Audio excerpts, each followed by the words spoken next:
I'm recording. Welcome into the Dream Talking portal, Yariv. Thank you. Right on, cool. So this is, again, I'm trying something new. I don't know if this might be the only time I do it, but I took some notes here on my screen. So we're gonna try to stay on track because there's a couple of things after our phone call, which that's my top note, this phone call. Lots of cool stuff came up, but I really enjoyed it. It wasn't too long, 15, 20 minutes or whatever, but I was like very excited to introduce Yariv to the Dream Talking world. I know, he's great. And of course, listeners, I'm always bad at setting the stage. We also have Sharon, a reoccurring friend of the podcast, almost basically a lifetime member at this point. Hi. Hey, Sharon. So another one of my notes is we'll get into how you guys met and that cool little story. But one thing that I'll start at the beginning here, Yariv. One of the first things you said that has been sticking with me is you said when you listen to Sharon and mine podcast, it felt like satsang. Yep. Which was really cool. Oh. Yeah, that really touched me. And I use the word satsang more and more with my friends. Like I'll just have a phone call, a little 20-minute phone call, and I'll go, this is satsang. And what it means to me is a gathering in truth. I've heard that as one definition, and another one as kind of a reminder. Like, we all kind of, we all know, but we got to remind each other. That's what we're here for. And so my idea is this is, without sounding too pretentious, this is a little satsang for us. And we'll record it. And if it sounds cool, then we'll put it out there. But, that's kind of the invitation. Yeah, I love that. I'm all in. Cool. And then the other thing that I do is I, talk about how I'm thinking about the podcast on the podcast. So one of the things I was thinking about was my rhythm can be a little fast, can be a little, and I think part of the reason is a lot of podcasts, I drink coffee before. And sometimes I'll even chew some nicotine gum before it, which will really get me going crazy. Yeah. That's a great idea. Yeah, I know. You don't even smoke cigarettes? I don't, no. You chew nicotine. Yeah, it's a hell of a mind. It's like you fire on all cylinders. Yeah. And so not everyone, but a lot of them. So today I purposefully, no nicotine, no coffee. I purposely tried to slow myself down because on our conversation, Yariv, I appreciated so much what you were saying. And I realized your rhythm, like Sharon was saying, English isn't your first language. So your rhythm's a little bit slower. So I'm going to consciously tell myself to slow down and allow you to share all the great shit that I know you're able to share. So there's my setup, and welcome, Yariv. Thank you. And yeah, I am a little slow. No, it's great. There's nothing wrong with But being slow. I think of it as thoughtful. So maybe sometimes it's good when it is a second language, but I also think he's very thoughtful. And intentional, it seems like. Yeah. That's better. Cool. Sometimes. Or at least it seems that way. It seems to be intentional. So I'm going to start with one cool, because again, this is a note I had because I can't miss this because it made me laugh so hard. One of the hardest I'd laughed over the phone in a while. I started off by mentioning Sam Harris to you. And yeah, so you know where I'm going with this. and I said, oh, do you do his meditation app? And you said, no, I've never heard of it. And I gave you the sales pitch. So Sam Harris does not advertise through this podcast, but I give him free advertisements all the time. Waking Up, the meditation app, and you can get a month for free, basically. I think if someone refers you, or you might not even need to be referred. So I told Yariv, I said, I'll send you a month for free, and then after that, it can get a little expensive. It's about, $15 a month. And then I went on this whole other spiel about how you can send an email and you can get it for free. And when I finished, he goes, my first thought when you said that you got the first 30 days for free, you want to share with them, Yuri? Sure. So my what came up for me was, well, I guess I better wake up before the month is gone, and that way I'll get it for free.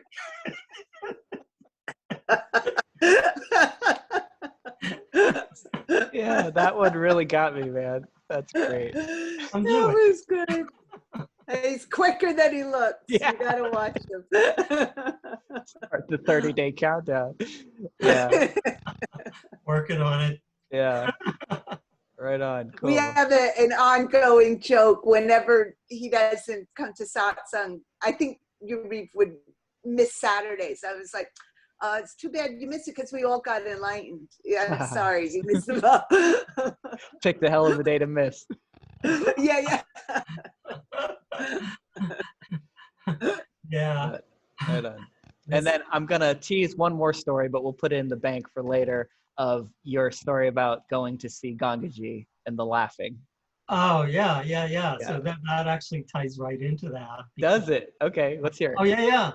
Yeah, because we went, Sharon and I went to this Gangaji retreat. This is 1997. Yeah, it was up, what's that? Omega Institute. Yeah, and it was a silent retreat, but we of course cheated, and we passed notes. And remember one time we even got together and whispered.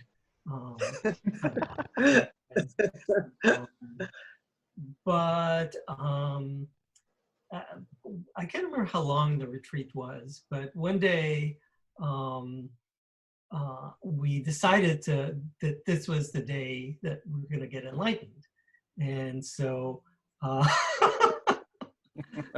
we got there really early to the meditation hall, and we got a really good seat, like at the front, really close to the stage where Gangaji would later hear as our eyes would be closed in meditation.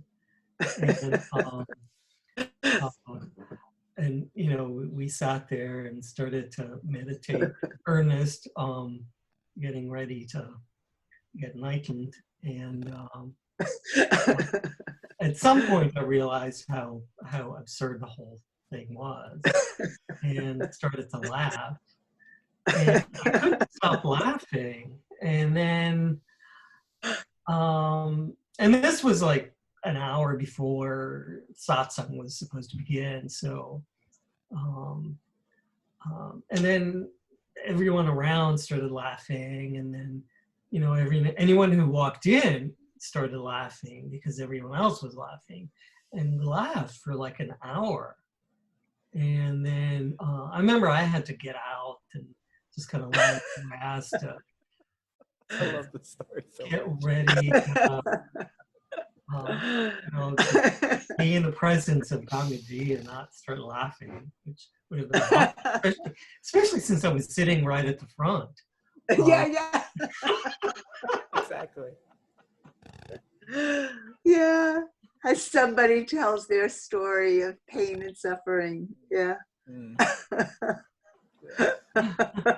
And she heard about it, I guess, and said something. I was afraid I would start laughing again. So, but I kind of held it together. But once it was over, I think I lost it again. And what I remember also, because it was a silent retreat, that when I walked out, remember that, Sharon? Someone held up a sign saying, "Please lighten up." Oh, that must have sent you even like. Oh yeah. It was. It's interesting. Yeah, that level of laughter. And it weaved itself through the satsang. It was very contagious. Laughter's so contagious, but especially in satsang, for some reason, there's like this undoing that it could go that way. And Yeah, I love that story so much. As you're saying it, I feel like I'm there and I'm laughing with you guys. Did you have similar experiences like that? Yeah, well, Sharon and I talked about it. I was thinking also of Pete Holmes, who my buddy that always comes up, my favorite podcaster. Oh, wait, it was, oh, that's good. It was 3 minutes in. Oh, was it? Okay, I lasted that long without bringing him up.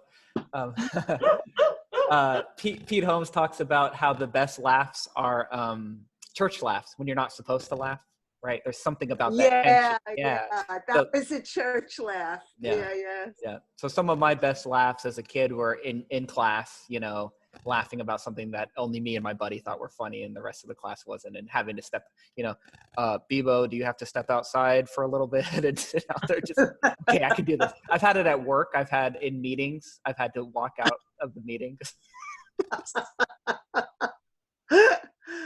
And that's what's cool. What's kind of, I was going to say, what's kind of cool about, oh, your turn. I was just going to say, we might be saying the same thing. What's cool about Paul's meetings is you can laugh and get away with it. Yeah.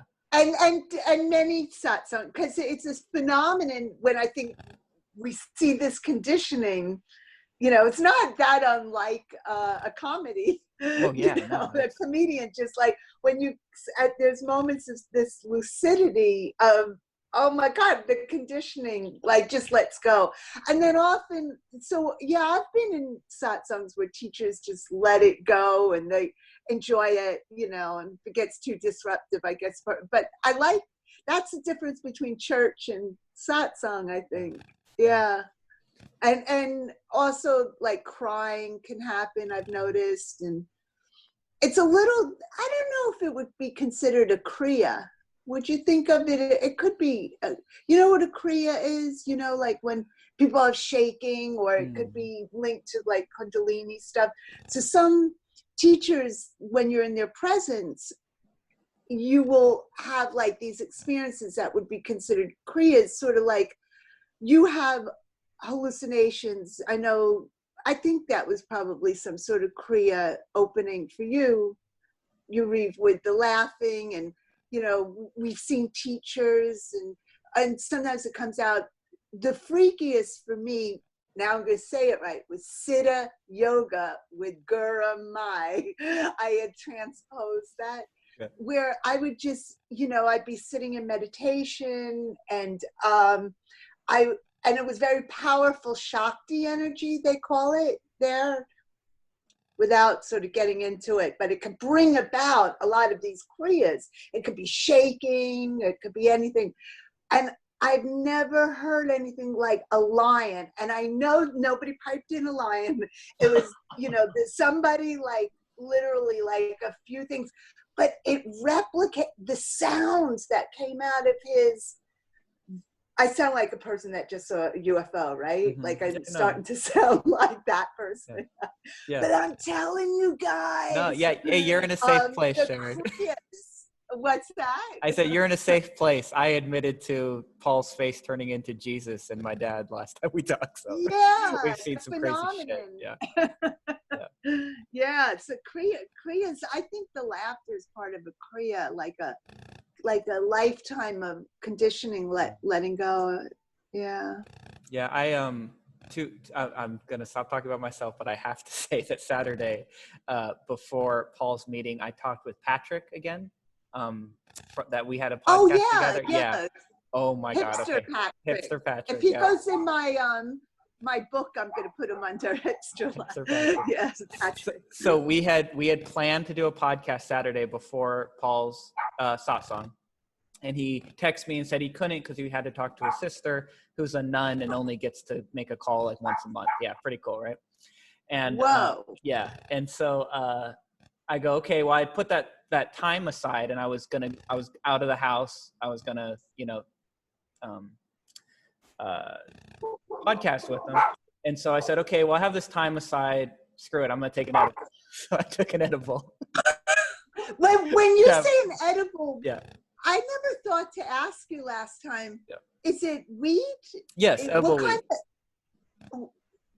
So it would be like CB, like more of a bodily or both? Yeah, it's definitely different than smoking. There's some chemical in there. I can't even remember what it's called, but it's a whole different thing. If you take a heavy edible and you're used to smoking a lot, you go, people always go, oh, it's laced with something. No, it's just that you're a different thing's hitting your system. So it's a whole different kind of Oh, cool. I think cool. Yeah, it's cool for me. It was just kind of, I'm going to have my own little song to kill 2 hours until 2.5 hours until I'm in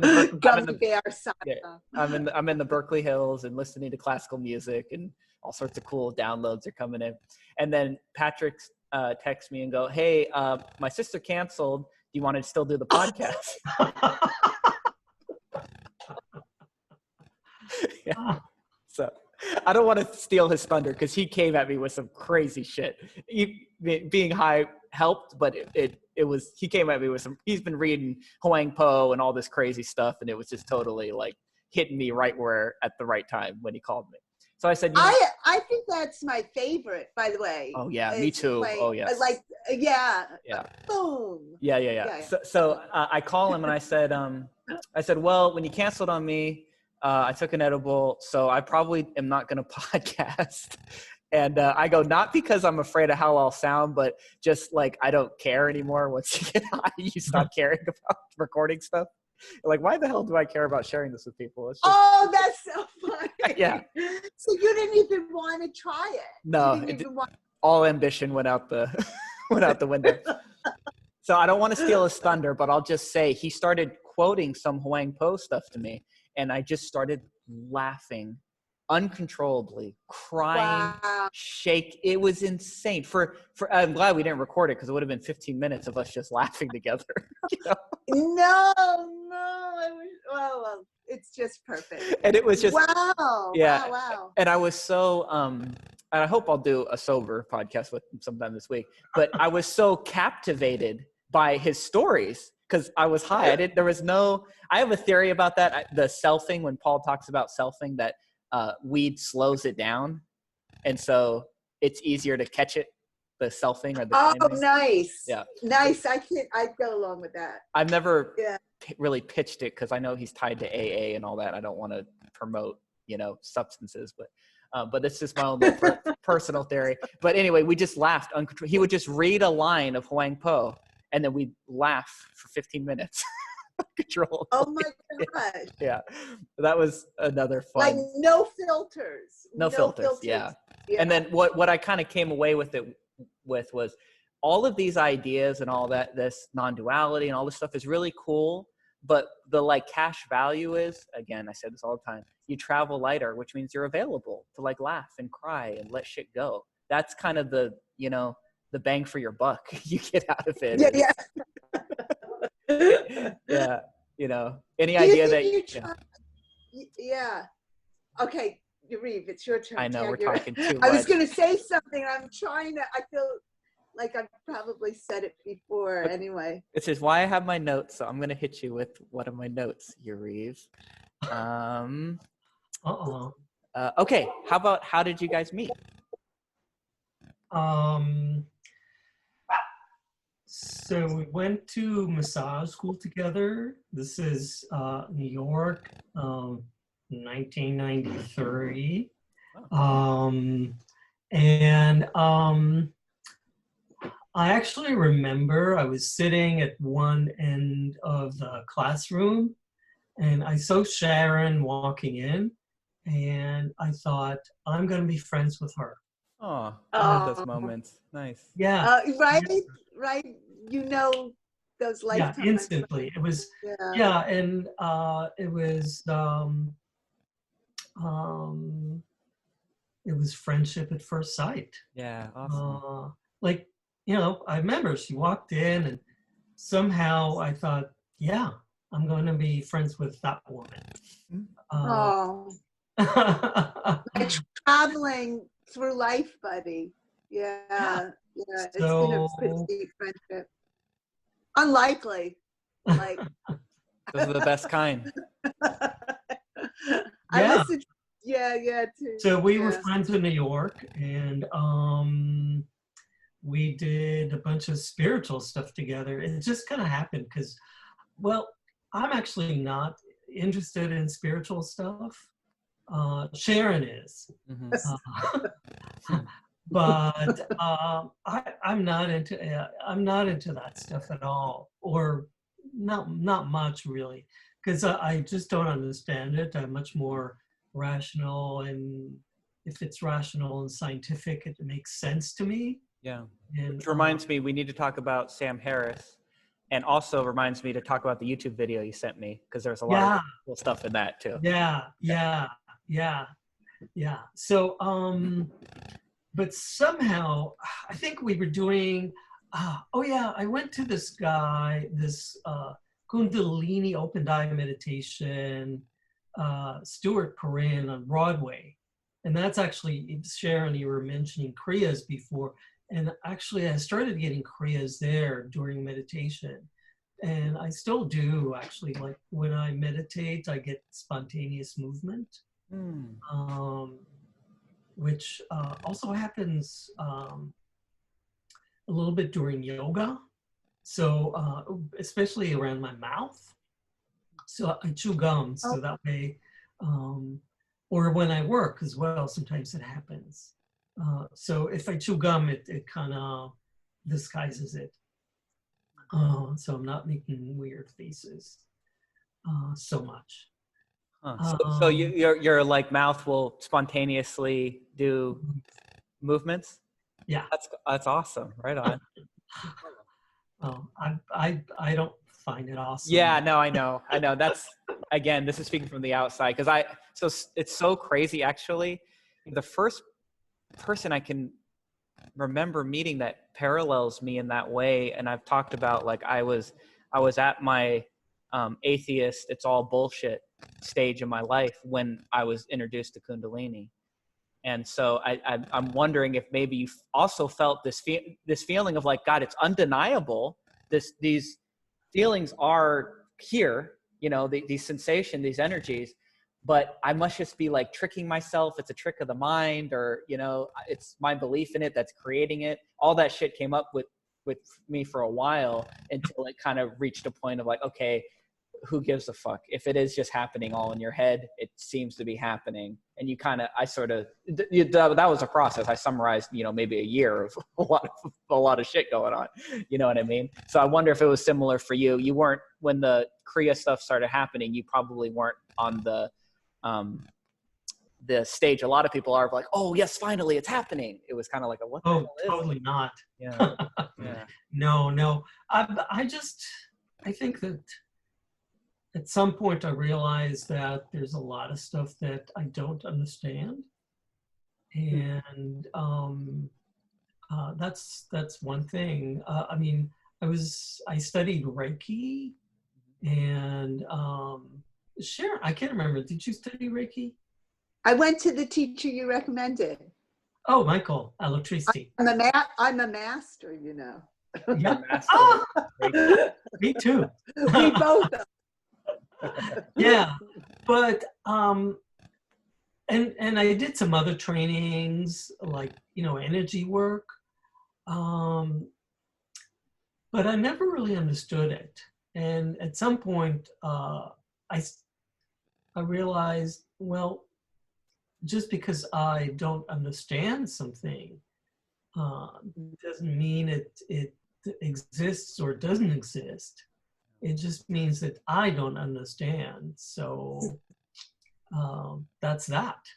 Yeah. It's a huge shift. Yeah, that's awesome, man. Okay, cool. So it's reminding me again, it ties in. Oh, go ahead. Do you have something to say? Please. Oh, just that we were talking about how Sharon and I met. And then, so I think I told you about Stuart Perrin, and you were into Guru Mai. I actually went to see Guru Mai. It was by chance. I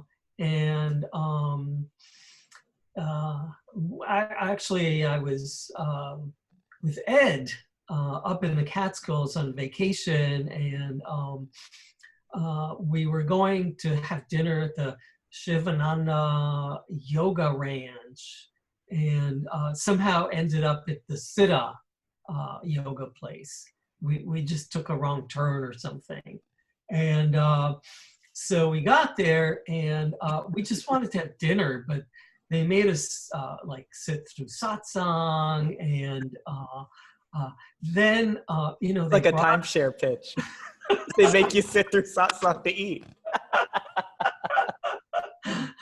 And then they said, like, who's new here? And so we said that we were, like, I raised my hand and Ed did too. So they put up they put us up on stage, and Guru Mai came by with a peacock feather and like hit us on the head with a peacock feather. And I felt nothing. Yeah. It was, I guess I was supposed to feel something. I don't know, but really didn't do anything for me. A lot of people don't feel it at the time, but then they find themselves like, you know, selling their house. You know, like a few weeks later, their whole like world changes. That's hilarious. So it's not uncommon not to have that dramatic thing in the moment. Yeah. Well, that certainly was the case with me. There was nothing dramatic. Yeah, and she didn't feel like your path. Is that right? Correct. Yeah. But then Sharon actually introduced me to Gangaji. And I remember I said, I loved her. I loved the way she spoke and what she said. I said, but what's up with that hair? Stuck on the hair. I love it. Well, it totally in the way of enlightenment. Totally. It was a bad dye job. Yeah. It looked like it was like this like bleached blonde, because we were watching it, I think, on like VHS or something, or I can't remember, but I remember like thinking, like, you know, what's up with that? I think I mean, that's the beauty of our friendship, is like when one would discover something, you know, we sort of bounce it off of each other. And there was this openness to go, yeah, well, that's cool, but not for me. And, you know, that wouldn't be in the way. But also, if we both resonated, it would be amazing. And I'll let you carry on, because in actual fact, you're even forgetting about things. Like sometimes I remember finding Adida. I'm not sure what his name was at the moment. Adida.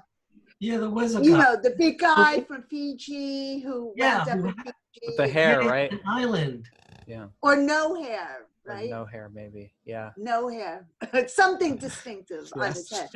But I remember, like, we would share, like, I remember reading that book and something was transmitted to me. He could be a pretty clear teacher. Nuts, and I don't know, like, you know, I don't really like that kind of teaching. But anyway, at the time, it was like every time my eyes were opened, it would be like, here you read, like Mikey and the cereal, you know, you try it. You try it, tell me. And so I think we've had this really nice friendship. As we would discover something, we would have the language to speak about it with each other, and check in. And so I think there's probably loads that we're even missing that. Oh yeah. Because in New York City was pretty good about it. Like Wayne Lickerman, and there were so many people. There was like a sort of non-duality circuit, and another Papaji guy that I'm sure I went to, but I can't remember. Cohen? No, he had like an Indian name, white guy. He was. Oh, I know who you mean. Clear seeing. Yeah, I'm not thinking clearly, but his book was like. You need his book again to see clearly. What's that? You need to read his book again so you can see clearly. You said clear seeing. It's gone cloudy. Yeah, I could say it's something with an N. Yeah. But there were a bunch of teachers that we sort of sampled. I think both Sharon and I sort of were in the spiritual marketplace for a while. Spiritual shoe store, Paul might say. Trying on lots of different shoes on. Yeah. And then, of course, I met Francis Lucille, who I really, really liked, and actually stuck around with him for a few years. But Sharon, you liked him, but it wasn't your thing. I think at that point, I was such a bhakti as well with Gurmai. Like, it was very devotional. I had a lot of big experiences, but I also, for me, also Ramana Maharshi was sort of a featured, like a person so I think that's where I was at when you were out in Canada. But, it's interesting.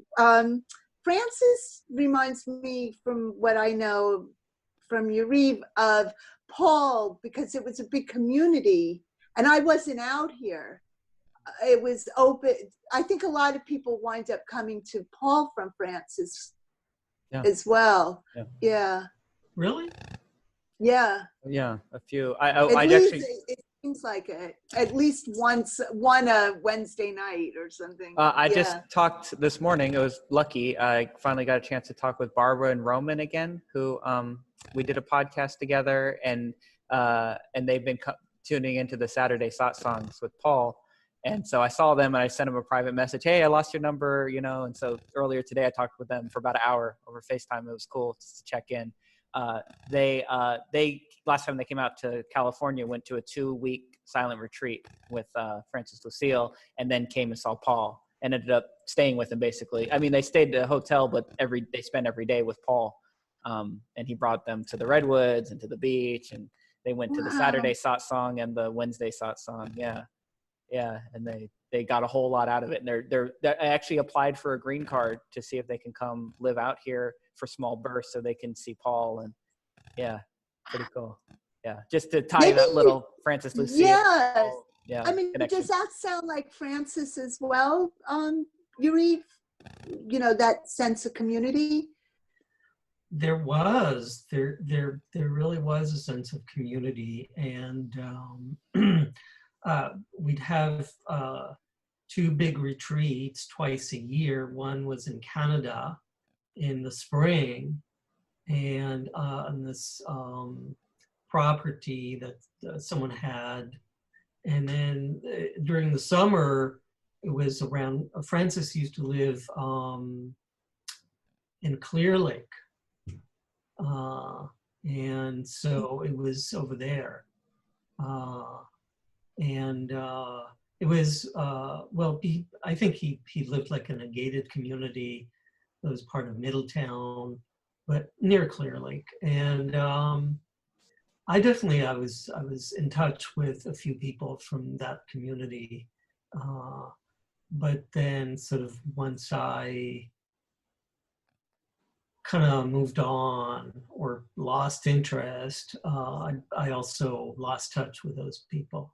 Unfortunately, now I actually think of them right now, actually, a few of them, maybe because of the, social isolation and having the opportunity to talk to people that I really, really enjoy talking to, and that are sort of, and this is actually, there's a few phrases that kind of Francis used to use, and Paul uses as well, like free sample. I love that. Yeah. I remember Francis would say that people come to satsang for the free samples.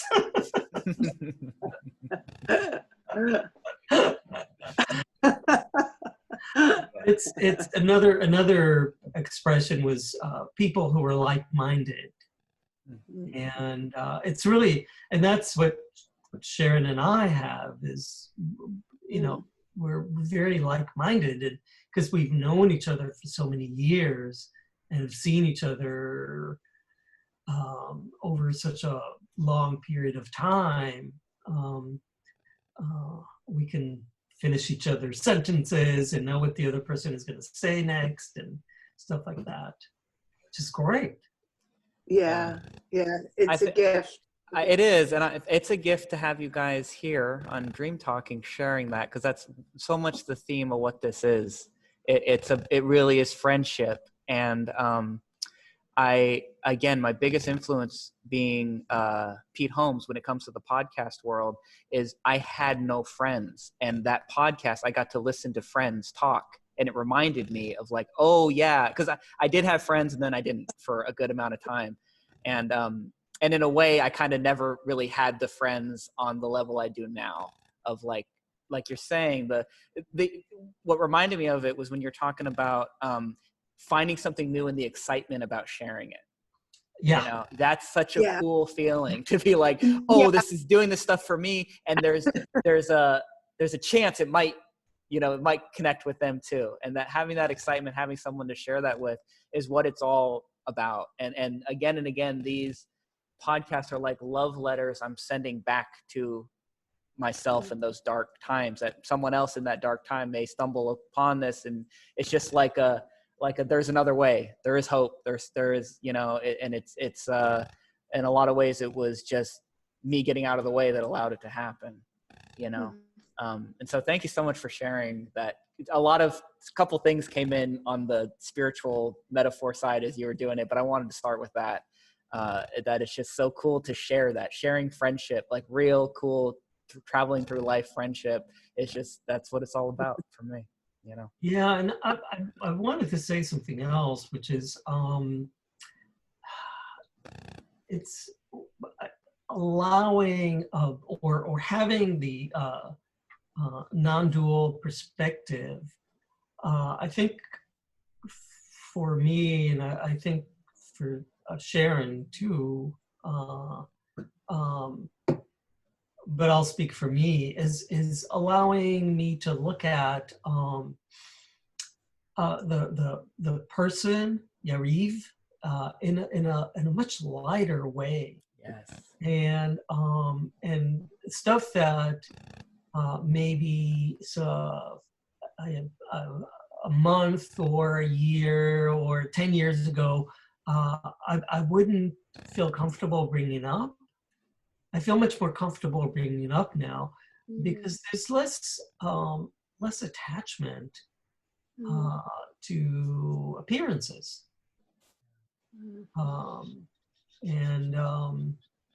For me, I grew up in a small community. I grew up, you both know that. I grew up on a kibbutz in Israel.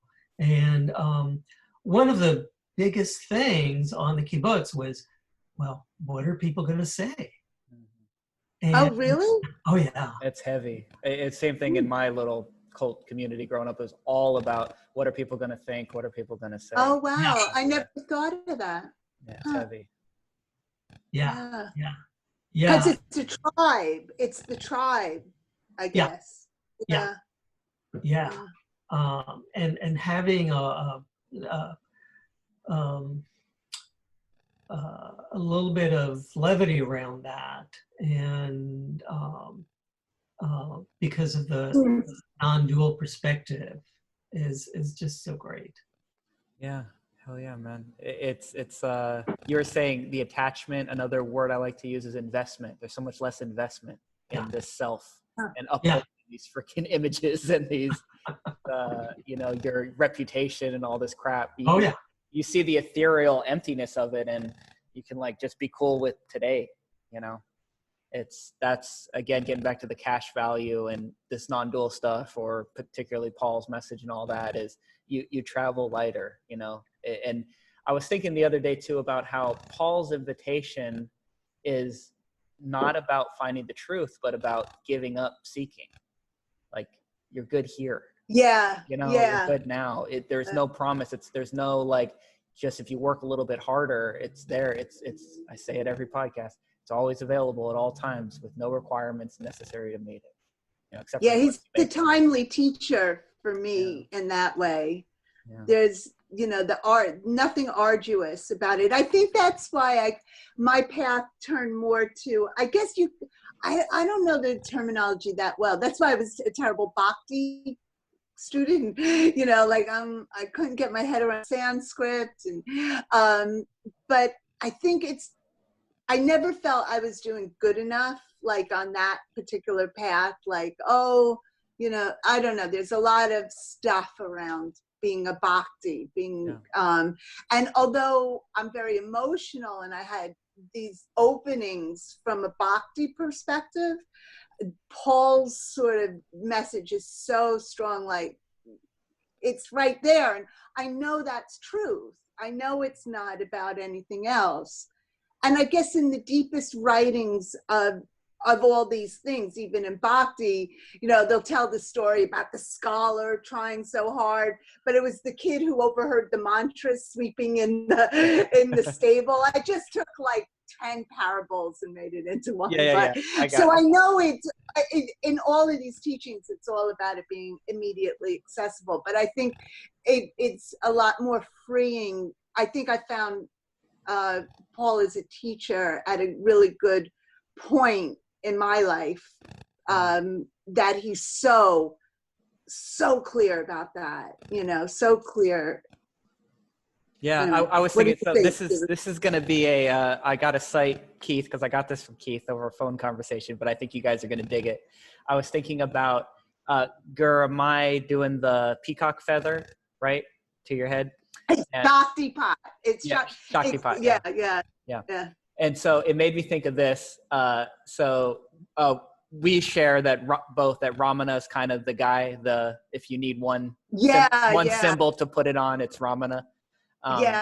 Clear. And so Keith was talking about the parallels between Ramana and Paul's teaching, that they change. They can tweak they're very dedicated to one sort of pointer, but they can tweak it depending on where people are at. And Paul's version is you're going to give everything all the meaning it has. So if you think you need to meditate, you better meditate, right? That's his little take on it. And so in Ramana's case, people would come to him and they would say, I'm seeking the truth, I'm seeking the self. And Ramana would be like, well, you don't need to seek it, you are it. And then they'd be like, yes, but I have this bhakti thing, or I have this devotional thing, and I need to I'm Hindu and I need to follow this. And Ramana would be like, okay, well, you don't need to do it, but if you're saying you need to do it, go do it, basically, right? Yeah. And then they'll do it for 10 years and they'll come back and be like, oh yeah, I get it, I didn't need to do that, but I did it for 10 years. Yeah. Right? So Keith had this three different stages of, so that's one stage, that's the extreme. We'll say in time it takes 10 years. The other is someone comes and they sit in front of him and they say, what's the truth? And he says, well, who is it that wants to know truth? Investigate that.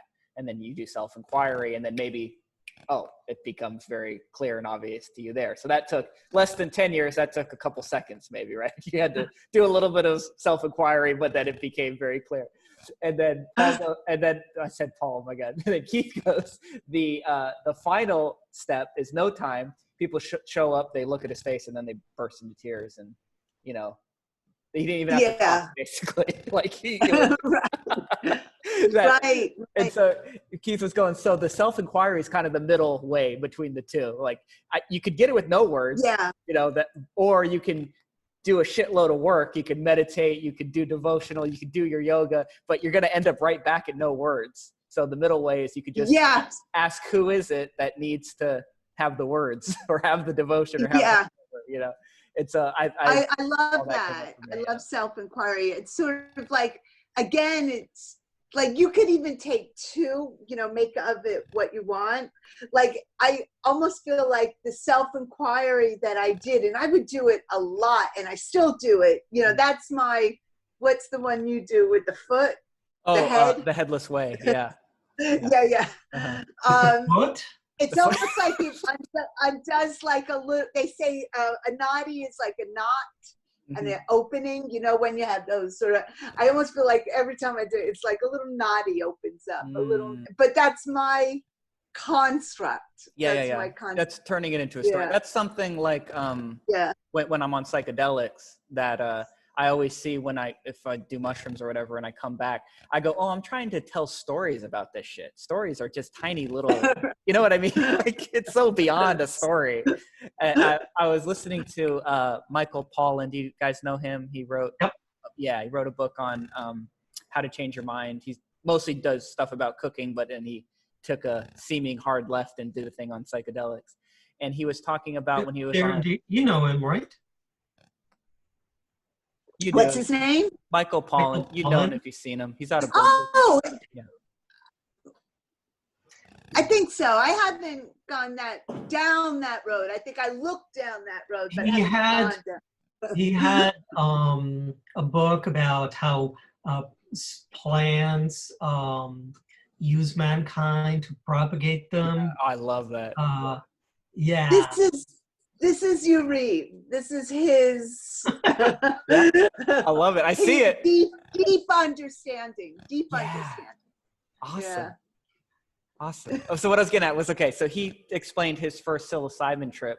And he had a guide, and she tried a couple different songs and nothing really hit.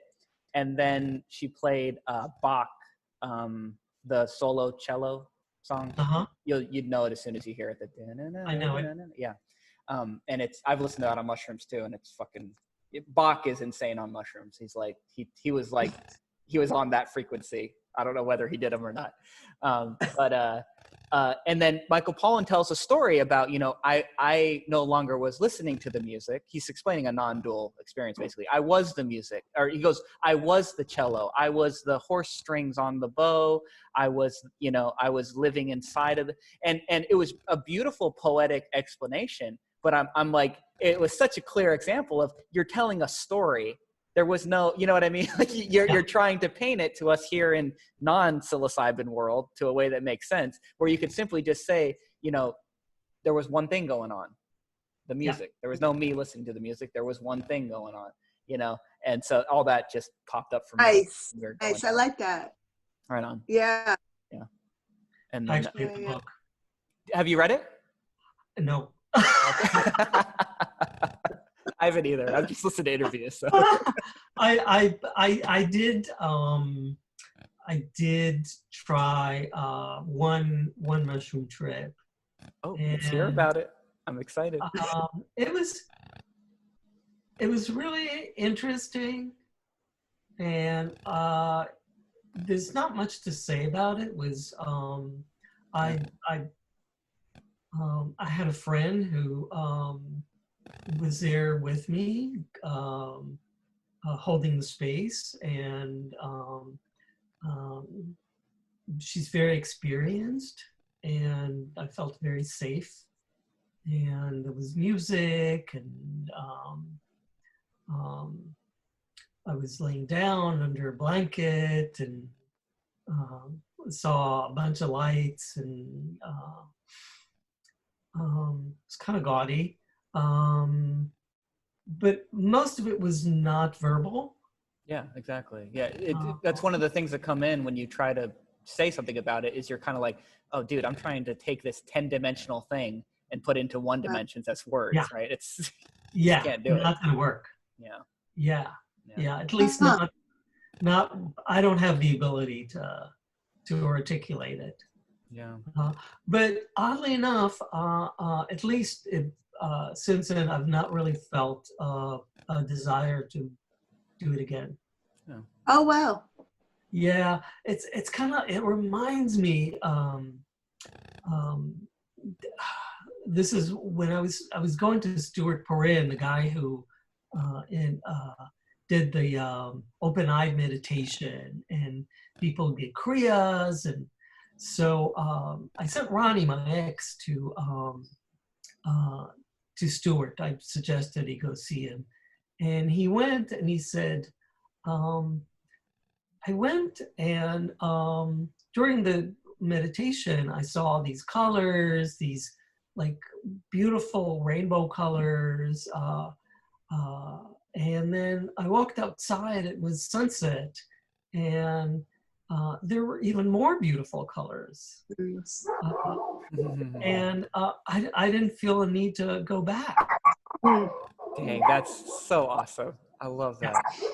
Yeah. Yeah. Yeah. So that's something I talk about with my kids a lot, is when they say things like, you know, I've said this on the podcast before, but I wish dragons were real, or I wish unicorns were real. I always go, you guys know that like octopuses are real, right? They're so much cooler.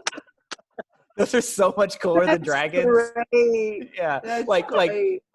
any kind of video game, any kind of fantasy world, that's awesome. But like, step outside, you live in freaking magic, you know, Yeah. like you're saying, the Awesome. sunset, the birds chirping, it's all right here. And it's just a trick of the mind to think, well, if only, you know. Yeah. Yeah. Yeah. Yeah. If only the next drug trip, or if only the next city, you know, thing is gonna do it, or whatever the hell's gonna do it. The whole trick is it only can be right here, right now, in this moment. Yeah. Everything else is exists in the mind. It's a story, and it's not as real as this. You're given, you know, you're not even given it. You are it right here, right now, and you know, proceed from there.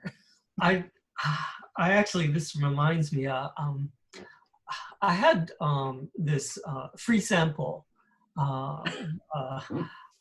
This is years ago in Canada, on a retreat with Francis, and I was out doing Tai Chi or Qigong or something on this lawn, and it was kind of like in the middle of it was woods around it. It was this house, and I looked at the horizon, I looked around, and suddenly I felt like everything that I was looking at was me. And it was, you know, like, you know, you kind of look down at yourself and you think, oh, that's me. And, you know, the table or the bed behind me is not. And for an hour, I felt like, you know, everything that I looked at was me. And it was so beautiful. And, you know, I went for a walk in the forest, and it was May, so the snow was melting, and you could see like moss and rocks coming, you know, from under the snow, and little bits of fern starting to sprout. And I was like, oh my God, I'm so amazing. I'm so beautiful. And you know, and I didn't need to do drugs or play a video game or any of that. It just kind of happened, and then it went away. But yeah, I mean, if we really look at it, it's really amazing around us. Fuck yeah. Or we are it. Yes. Yeah. Holy shit, this is Satsang, man. I'm captivated. I love these stories. It's like playing like a movie in my brain. I'm right there.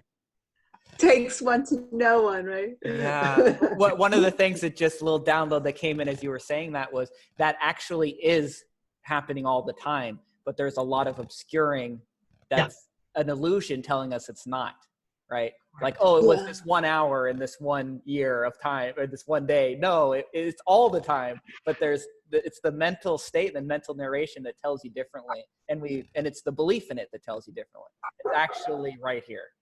No drugs, no coffee, no meditation, no nothing. It's actually right here. And there, you know, if you can see that obscuring as other than you, then you're available to of, you know, this. Well put. Yeah. I just want to add that also that desire to get back there and to repeat the experience is another obscuring agent. Absolutely. That that I know happens for me. Yeah. Well, I think it's a well-known phenomenon. Yeah. Phenomena? Never was good at that word. Phenomena? Phenomenon.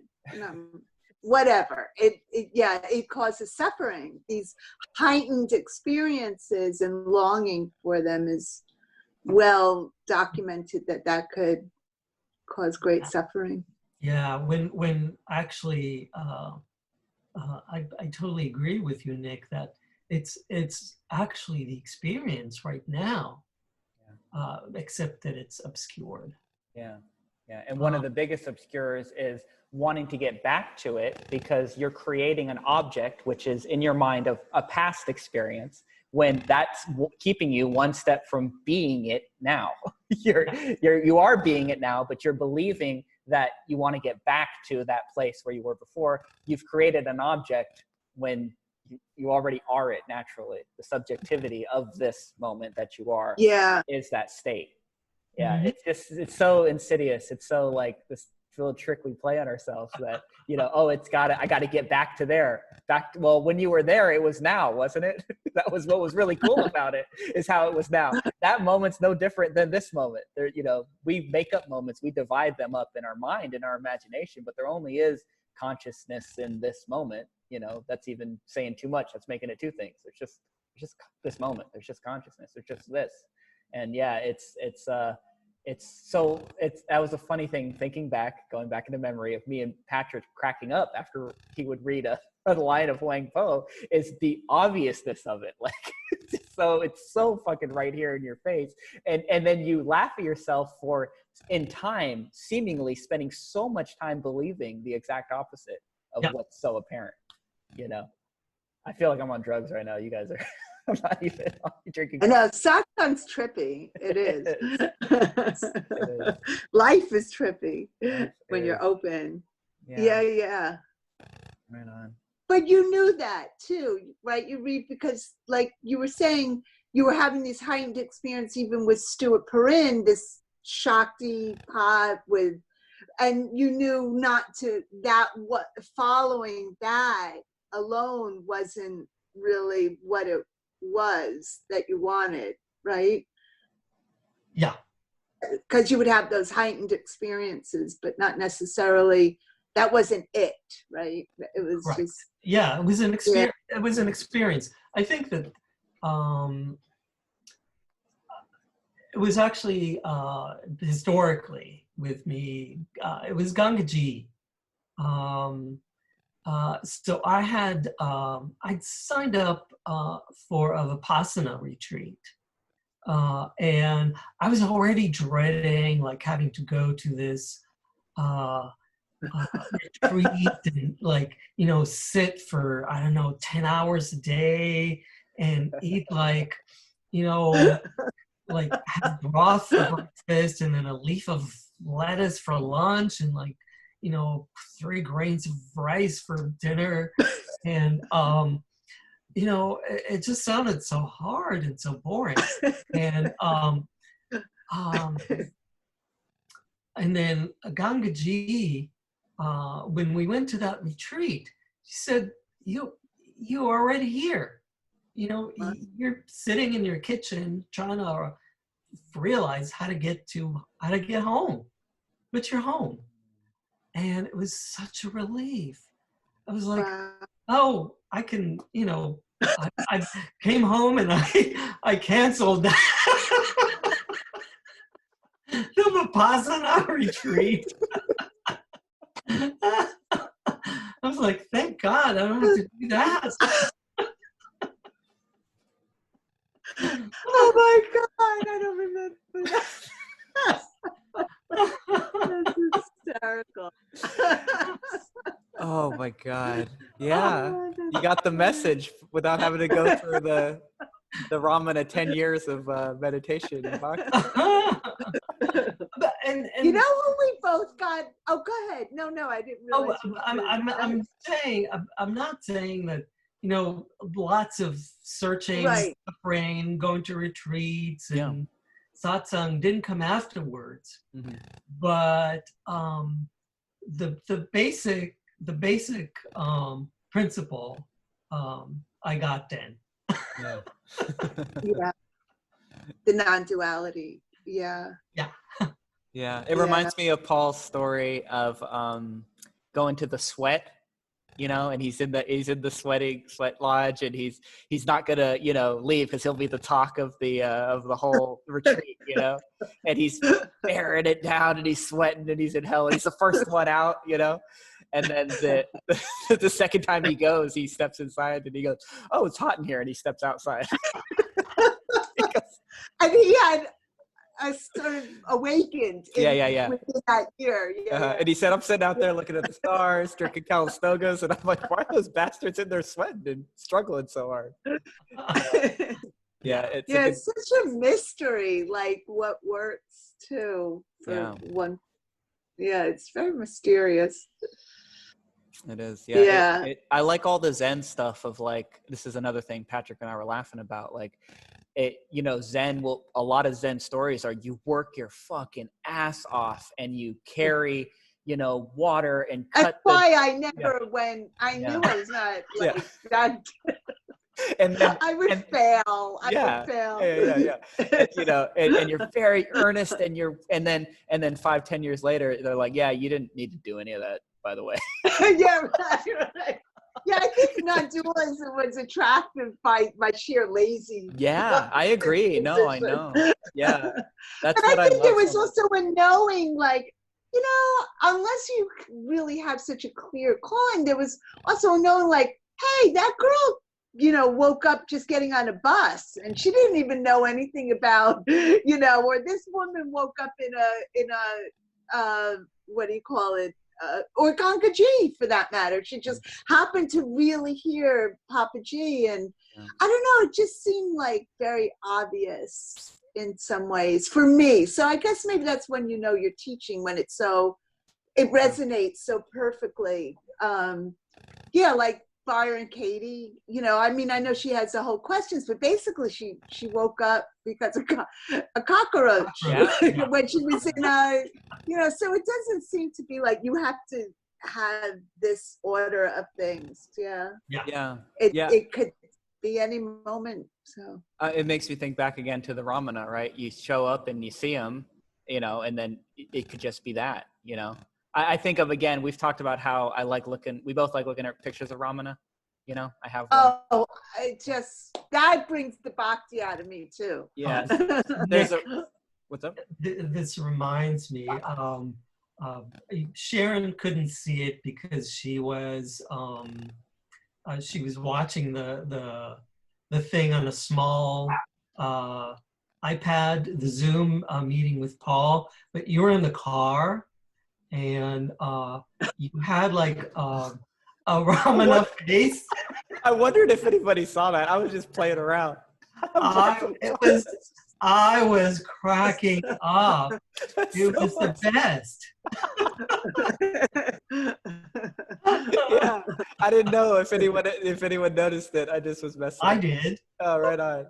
Cool. Yeah. It was funny because, just for Sharon, he took like the thing and kind of the face and kind of moved it, and then kind of put it right in front of his face, so it looked like Ramana Maharshi was listening to Katsa. Oh, that's brilliant. Yeah, I think I was nodding his head up and down, like, "Oh yeah," when Paul would say stuff. That's just the kid in me, the trickster or whatever it is. Yeah, he would have loved it. Yeah. You know what's funny is I only just found out that there's these teachings and then there's these personalities. I heard he would go berserk if like somebody like dropped like he had this thing about waste. So if somebody dropped like a rice kernel, on the floor, is it kernel? Anyway, whatever, a rice, bitter rice on the floor. And it's just interesting, despite all the lightness, this personality comes through all of us. Yeah, I was thinking that went nowhere. Well, so sometimes when I'm looking at pictures of Ramana, getting back to this, seeing it in the silence, he says all the time, people wrote down him saying that the truth is in the silence. As soon as you go to talk, you're obscuring the truth. right? Yeah, that's probably it in a nutshell. Yeah. You know, all these different personalities. I love that it's so eclectic. It doesn't have to be the Zen Buddhist, you know, like person. Yeah, it's so colored. It's like Paul. I just love his personality. I resonate really well, actually, with. Yeah, he shared something. He's like a stand-up comedian to me. I freaking love him. He shared something in Zoom. He shared something in Zoom the other day, which I've heard other teachers say, but it was cool hearing it from Paul.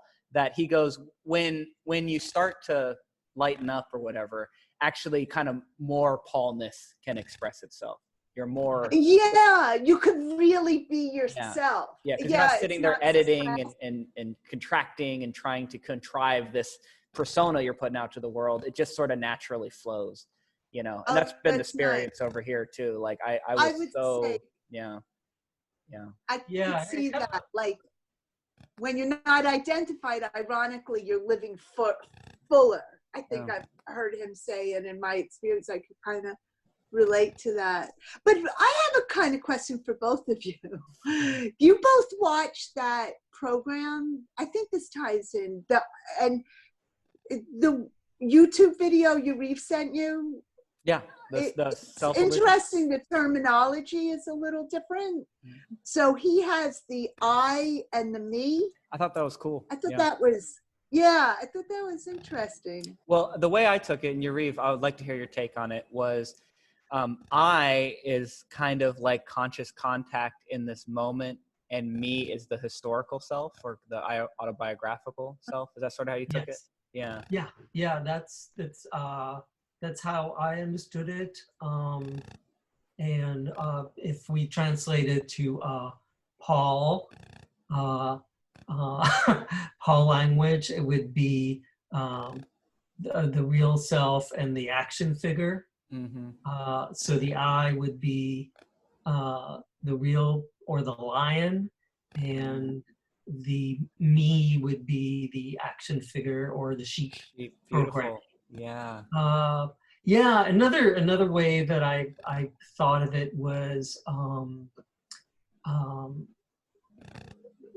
of like an algorithm. The me is this sort of the me algorithm. And the conditioning kind of too, conditioning, conditioning. The I like that. The historical me, and with all that weight, it just feels so heavy. And the I is the conscious presence. That sounds kind of. What's the word? I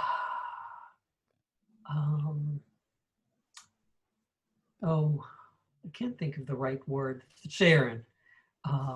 That's the word, Sharon. I don't know. Did I space out for a second? The I conscious. Pretentious. Yeah. Pretentious. Pretentious. Oh, yeah. Well, you're not being pretentious, dude. Come on. No, I like conscious. No, that phrasing. Yeah, that phrasing. It's not what I'm. It could get a little flowery. Yeah. A little abstract, maybe, or something. Yeah. Yeah. So obscuring the truth. Yeah. But just, I guess, let's go with spacious. Yeah. I like spacious. I is spacious, yeah. And I was thinking too, when you were saying me, that algorithm being heavy, it hit me, and it's the belief or the faith in that algorithm that creates the heaviness. It's the attachment, right. That this is who I am, and my algorithm is acting wrong, or my algorithm's not spitting out the right outputs. Yeah. And there's a lot of suffering and heaviness that's going to go along with that, because that's God, trying to play God. You're going in there trying to fix the shit that actually the spaciousness, the I, we're dancing around picking different words for it, kind of, it has nothing to do with it. It's just the manifestation. It's just an appearance. It's just an object. Yeah. Paul always talks about you lose interest in that. Any interest in wanting to change the algorithm is a whole lot of the algorithm going fucking nuts and creating a lot of havoc. You lose interest in it, and then you're available to other shit. That's the relief. Yeah. Yeah. Right on. Yeah. Right on. Yeah. And allowing the algorithm to just be itself. Yeah. And I think enjoying it more. Yeah, enjoy it. Because when I look at other people's algorithm,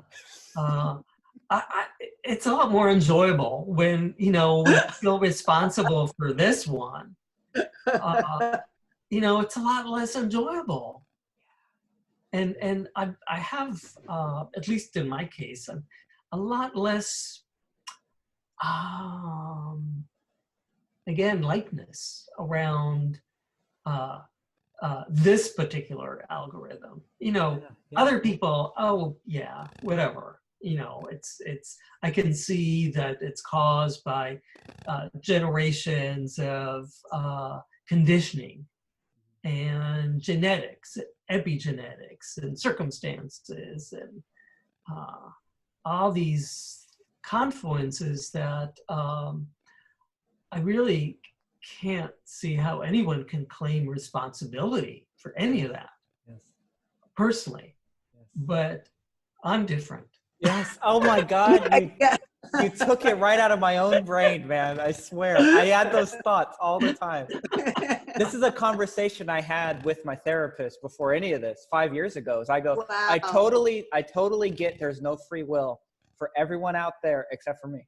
Like, I feel, I know I have free will, and I know I'm screwing up, and I know I could do better, but I'm completely convinced no one else can. They're completely, you laid it out beautifully. Sam Harris does similar of, like, you know, you're a causation soup that is just outputting whatever the fuck it's outputting. Yeah. But that sense is very real in yourself of believing that you're different. No, I do have free will, and I could do something different. And dude, I'm so glad we had you on, Yariv. I swear. You were saying you were too nervous to come. I'm so glad we talked you into it. What a treasure, man. God, you got some cool stuff to share. A couple of things that were popping up. I'm so glad you met.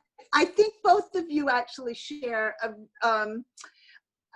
like a love for science. Yeah, I'm seeing that in a cool way, you know, and I don't want to get back into my story, but listening to the podcast you sent was reminding me how I came to this a lot through that. Like, I needed a scientist or a psychologist to come, or a really neuroscientist to come and break it down for me to believe in it, because the purely metaphoric of the spiritual teachers was cool, but I was like, yeah, but it's all bullshit. You're making it up in your mind. I needed, you know what I mean? I needed someone to come along and say, no, this is like undeniably how cognition works, how consciousness is, you know, how the brain works. And then it was like, oh fuck, okay, it's kind of just staring me in the face in a way that I couldn't deny anymore. Because there was a belief underneath all of it. I knew, you know, that there was something true there, but I wasn't going to allow myself to believe it because it's all fairy tale, you know, magical thinking. But yeah, Sam Harris was the big one for me. I have on my notes. Okay, so I'm going to offer two things here. One, should we take a break, a juice and bathroom break, or do we want to keep going? You're such a dad. I got to make sure everyone's comfortable in a safe space. So I'm going to offer that, and then when we come, I've got the giggles so bad. I could just being around you guys. I could pee. Okay, I'm going to pause it, and then I'll tease it after our no commercial break. We'll get back into Sam Harris because I want to, because okay, so what do we have until we meet back? 5 minutes or you guys good with 5? Yeah. Okay. I'm good with 5. Do you need more shit? Check with legal. Check with legal. I can't miss any more of this golden Yariv. I was thinking over the little break. I was like, I wanted to let you know, this is again the dad instinct in me. I wanted to let you know, Yariv, you've already like got an A+ for this. So everything from here is extra credit and bonus, because you can pick up the phone with him anytime and just have this amazing conversation. And I will. I'll take Sharon's permission to do that, Yariv, if you don't mind. I give you access. introducing Yariv. No, I know you two would also have I think you have a similar point of view, speaking of the science part too. You know, and again, this is so sappy, but again, getting back to You Made It Weird and Pete Holmes, and what I didn't even know this going in, but it's coming in more and more. What this podcast is about, it's so sappy. It's about friendship. It's a chance to connect and have real friendship. It's not about coming on here and, showing off our egos of look at how much I know about this and that, and an intellectual kind of duel, whatever. It's just friends talking. And it's so cool. Podcast to me is the first time in history that you can get a snapshot of that first friendship getting sparked. You know what I mean? And you can be there. Yeah. Is I've seen Pete Holmes, some of his best friends, the first time they talked was over a podcast. Wow. And then they become lifelong family friends. And so that's such a cool little extra hack that comes along with podcasting is the opportunity. The podcasts that don't work for me are the ones when it's not friendly. I mean, great, that is kind of friendship, great, or some of them, I guess not all, but great conversation, like that spark that the other person. So I think you're right. There's something, and I envy you in a way, because you could go to Satsang and go, I like that person. I wanted to my podcast, and I love that. And I love that about you, as well as about the, about what happens. Yeah, I like I keep saying, it's a great excuse. It's an excuse to just do exactly. Which is talk and explore this stuff. But now I have an excuse, which is dream talking. And then I benefit, because I'm like, oh, I always wondered about that. I get to connect. I'm saying the listener. Yeah, totally. Yeah. So it is about friendship a lot. I really feel that in this particular Sangha too, with Paul. You know who made me feel, now I'm getting personal. Please do it. But it's such an egoless, it's such an egoless group too. I've heard of groups where, it's hierarchy and shit. The hierarchy. I remember I had a bit of a thing happen where I was crying. I didn't even know Paul that well,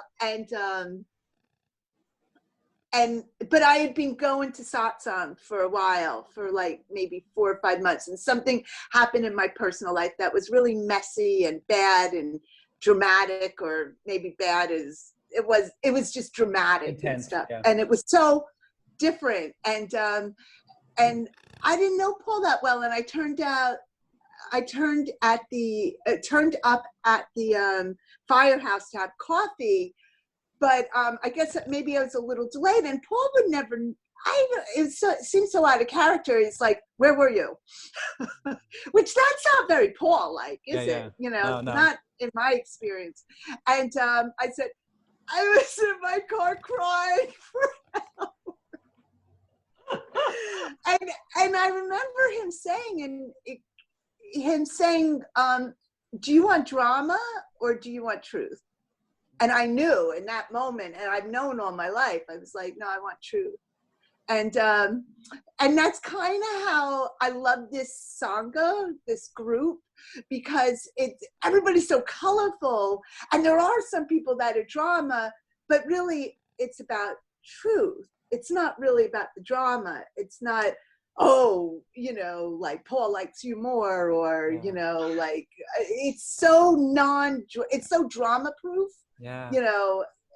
And that's beautiful to me. And he makes it, that comes from him, I think, and Amelia too. I was just thinking now of how, like, in any other group, I could see some sort of a sense of like, oh, these are the ones that are awake and these are the ones that aren't. You know what I mean? And in Paul's group, that never even pops into your brain. It's just like, it's all just us. Oh, the guy with... Yeah, the ridiculousness of it you see so easily, and that's a cool thing about non-duality. I've never quite been able to pin it. It's all kind of a joke. Like, even just talking about it, you can't take it that serious, And the whole AA overlay, like the color of the people, oh my God, it speaks to my heart. And the accessibility and the unpretentiousness of it. I am going to get back to you, Yariv, but something popped up to me. I've been wanting to ask you, Sharon. I've never asked you on podcasts or off for a long time. And I'm wondering, I've noticed a lot at a talk, it'll hit me. So I was raised by mostly my mom and then mostly girls. So I'm more and I have mostly girls at home. I have, 4 girls, my wife, and me and my stepson. So I'm always kind of tuned more towards looking out for feminine. And I've noticed in talks, or not talks, coffee afterwards, I'll look around and I'll go, there's like 12 guys here and Sharon. Is that real? Yeah. I love it. Have you ever noticed? The me? Yeah. Love it. But have you ever noticed in the moment, or is it just like we're just all here, or does the gender thing come in at all? Yeah. Okay. Yeah. And I've loved it. I really like it actually, because I sometimes it's the opposite. Like I'll look around and go, oh, there's a bunch of 50-year-old, affluent Marine women here.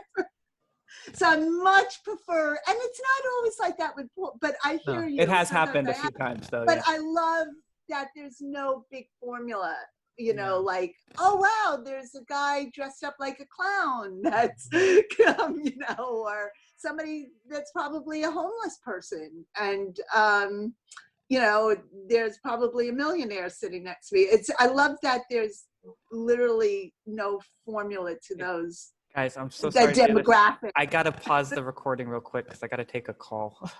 I'm so sorry. Oh, go ahead. Go ahead. I was enjoying the podcast. Yeah. And I said, I'm enjoying it. And of course I'm going to love Nick because he thinks like me. Oh, there you go. That goes back to our podcast, Sharon. Like, it's when you have someone else like, oh, you love improv too? Like that reassuring. Yeah. Yeah, it's fun.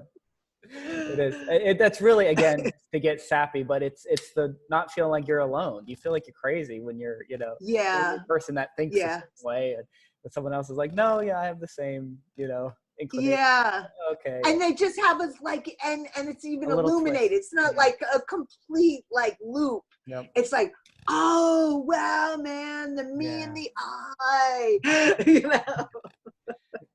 and then you're available to be blown away. Yeah, well, that's, I overuse the metaphor of jazz, but you can do a solo jazz performance, but a duet or a I don't know, whatever 3 people is. Trio. That one. Yeah. We all have the notes that are in our repertoire and our algorithm, and then when they combine together, you get a 4th cooler note harmony that's hit that can't be hit. So I just beautiful. I didn't know that. In that podcast that I sent the 2 of you yesterday, not podcast, the video, YouTube video, he kind of touches a little bit on polyvagal, and there's something in polyvagal called co-regulating, where that's something that we need, is to regulate our nervous system with other people. And I think that when there's other people that we agree with and we're speaking the same language, it helps us regulate ourselves. Yeah, that's a great way to put it. Yeah, that's why, again, friendship and good conversations, there's a familiarity to it. You're comfortable again. You don't feel, like you said, your nervous system can chill out in a certain way. Yeah. Like, no, I'm not a weirdo. I'm not, everyone isn't out to get me. Like there's some other people out there that resonate at the same level, and we're cool and we agree, and you feel safer in a way. That could be just going down to a nervous system level, the nervous system. Exactly. I just got that, because the polyvagal is this nerve that really feeds almost every system in the body. It just kind of clicked with me how we really do physically nurture ourselves when we're really in friendship. Yeah. I mean, every system is probably nurtured in a very wellness way. Yeah. I get it. Yeah, I mean, so like just now, the reason I had to step away, my boss called, and I pick up the phone and I'm talking to her, and she's like, "God, you're in such a great mood. What's going on?" And it's Wow. yeah, Gosh, I was just find having a really amazing good conversation with some friends. yeah. Yeah. And don't they have like all these really cool studies that like people that smoke and drink, they live longer if they have friendships than people that are the healthiest people, but if they're isolated. So yeah, I just got made the connection mostly though with the whole polyvagal nerve. Yeah. Oh, that's the vagus nerve. It's the vagus nerve, right? Okay. Yeah, the vagus nerve, the polyvagal is the theory. Just. Oh, okay. Yeah. There's a guy out there. This isn't going to be good podcast material, but I'll look for him and send it to you later, Yariv. There's a guy who has a whole theory on it that I came across on YouTube a couple of times, and he's written books on polyvagal and all that, and he has groups that they study. And then it's bad podcasting, so I'm not going to say his name, but I'll look it up and I'll send it to you for sure. Oh, great! It's some really he cool loves stuff. that. Yeah. I bet you know his name. Hang on. Now I'm blanking out. Wait. It's coming. It's coming.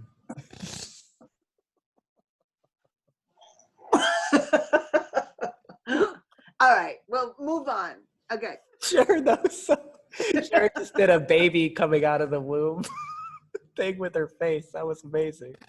That was a theme that Keith and I were having our last phone conversation of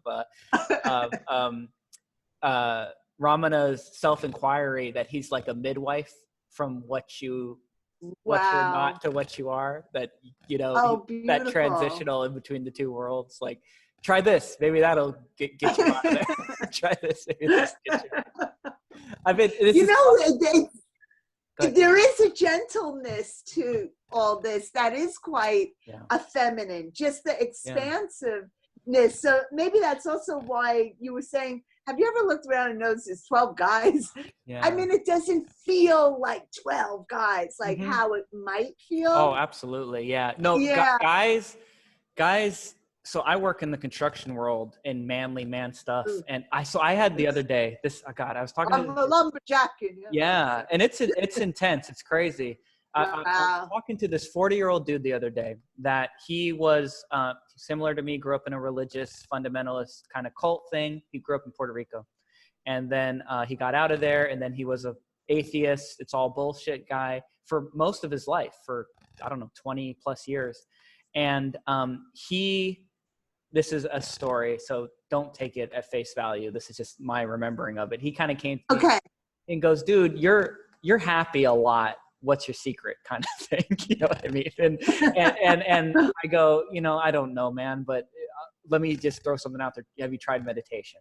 And I know he liked Sam Harris already for his atheist stuff. And I go, well, let me show you a whole new side of Sam Harris. And so I sent him the meditation app, and he's been doing it for a couple of months. And so I talked to him over the phone yesterday, and it was so cool. It was like the way that so many people were coming to Paul in the last song and like laying down the fruits of his teaching. Right. The gratitude. Yeah, the dude that was in the hills in France and all that cool stuff. It was a small mini version of that. He comes to me and he goes, dude, I've been meditating for 30 days straight. And it just hit me like, why did I ever care about any of the shit I cared about? My kids are what I know. Yeah. It was wow. And he was explaining, this is my words, but my interpretation of it. He was explaining my ego has been wrapped up in everything, in my happiness, in my self-esteem. And he saw through that illusion. And he's like, holy shit. It was really fucking cool. And it was a little sock That's song. dramatic. Yeah, it was a little sock song. All the conditioning, like boom. Yeah. And I don't remember why I was bringing that up. Somebody triggered something to make me think of that, but being birthed. And yeah, the whole male thing too. Yes, like, that was it. So guys in construction world, it's so much ego. It's so much hierarchy. Everyone knows if there's, except for a Paul meeting, this is the contrast I'm getting at. 12 guys sitting around on a construction site, everyone knows the hierarchy. They know who's the top dog, who's the alpha. They know it's unspoken. Wow. Everyone fucking knows. And if you talk out of turn, then you're gonna be put in your place. That's all that language. Put in your place. Stay in your lane. It's just rampant. It sucks. It really does fucking suck. And I've noticed again more and more, like we were getting at last time. I share Paul's message. I just am myself. I can't. There used to be construction Nick, and then real Nick, whatever you want to call that, more genuine Nick. Yeah, more authentic. Genuine Nick is just construction Nick now. I can't translate it over. And instead of me being like the guy who gets totally run all over for not, playing by the construction rules, I see more and more everyone else lightening up. And like, whoa, crazy, you know what I mean? And if they don't want to lighten up, then they're just kind of like, okay, you don't have to, but it's available. We don't have to play this hierarchy. And part of what helps too is, I have had 10 years now in my trade, so I'm not a newbie anymore. I'm respected for my knowledge of what. So you could stand in your own. You're not looking for approval. Exactly. And there's this thing of anyone that maybe is in their first year that goes, this guy's got 10 years and he doesn't care. I get that all the time. People will be like, you've been in this for how long? I'll be like, 10 years. Like, what? I thought maybe, 10 months or whatever. And yeah. Wow. So again, this is getting back to just, you sit in a meeting with Paul and guys are allowed to interact with each other in a way they aren't in so many other situations in our culture, Yeah. I'm thinking also of how you notice that you don't have to be construction Nick anymore. It's like, but you're powerful at the same time. Yeah. You're not being run over. And I wonder if it's that you were talking on another podcast, and I know you read that, like, what's the Eastern arts where you just get out of the way? Aikido. Aikido. What is it called? Aikido. Yeah, it's the Aikido mindset. Like, I'm just not playing. Yeah. You could just keep doing your kicks. It's fine. Yeah. I call it emotional Aikido. Yeah. Yeah. Because it takes two to tango kind of thing, right? So if someone comes at you, the coffee's kicking in, guys. I'm sorry. I'm speeding up. I couldn't tell it. It's still internal. It hasn't been noticed yet. Yeah, right on. Yeah, the algorithm's speeding up. So take a deep breath. But yeah, the emotional Aikido thing is like, it takes two to tango. So if you're resisting, then there's a whole lot of conflict going on. As soon as you relax, in a way, they see the ridiculously of wanting to fight, and then that's peace. That's what it reminded me of when you said how you've changed, how you can now be if you're not constructive Nick, do you have a name for your construction Nick, but you're not with all the macho bullshit hierarchy? Yeah, you're integrated. Yeah, there you go. Yeah, because it's in the world but not of it. Yeah, because you still got to be on the construction site, but it's just a different algorithm is allowed. It's available, Yeah. That's easier to travel lighter through. This is, I've never said this to anyone. This is all just coming to me on the spot, but it's a good little story. I like it. I like when it comes on the spot. It's alive. Yeah, it's a little less removed. Yeah. Right so on. Yariv, did you remember? Yes. What's the name? Is it Stephen Porges? Yes, that's it. I knew you knew it, man. Yes. Okay. You probably know more about him than I do, but I've seen some really cool videos. Yeah. That he had. Yeah. Steve Porges, and there's a therapist named Dana who's really I like her. Okay. She's good. She also I can email you some YouTube videos. Please, I'd love it, man. Yeah. Awesome. It's I I was going to these polyvagal meetings in Mill Valley, actually. Sharon came to one. I got yelled at by a woman who wrote a book about play because I interrupted. She wasn't very playful at all. Wait a minute, Sharon, you interrupted? I don't believe it. I didn't know I did. Yeah, good point. Yeah, good point. No, but you're right. You're right. She's talking about play. I mean, that's play, right? It's given. Wasn't very playful at No. all. Yeah. It's No, it's a good group. It's a fun group. But it changes every week, every time, right? Yeah. It's just different people presenting. Yeah. Yeah. There's certainly some personalities there. Yeah. Yeah. But it was interesting. It was very interesting. Yeah, I have all sorts of questions. Again, I haven't been in any groups. This is all just coming to me real time in the moment. I'm wondering, there's probably along this theme, there's so much more available. It's one thing to sit with yourself and meditate, right? Or contemplate or whatever.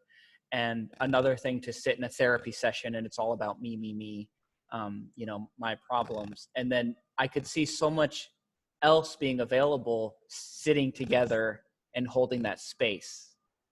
You know what I'm saying? Like, does any of that ring true to sort of what the vibe is at a polyvagal meeting? I think it's a little different, right? Because that's not a group therapy thing. That's people presenting. Is that right, Yariv? So the way the group worked was each meeting, someone would present something about the connected to the polyvagal theory, and it was a lot of people who were body professionals. So I don't know. There was a rolfer. There was a Pilates instructor. All kinds of people connected to the body in some way. Therapists. Yeah. And then there were just people who were just interested in the polyvagal theory. But I think that there were some issues for me because there were some personality things that people kind of felt like. Someone told me that someone turned to her and said, "So what do you do?" And she said, "Oh, I'm a client of this osteopath who hosts the meeting," and they just kind of said, "Oh," and just kind of turned away. What the hell? And something like that happened to me. Oh, really? Like someone was talking about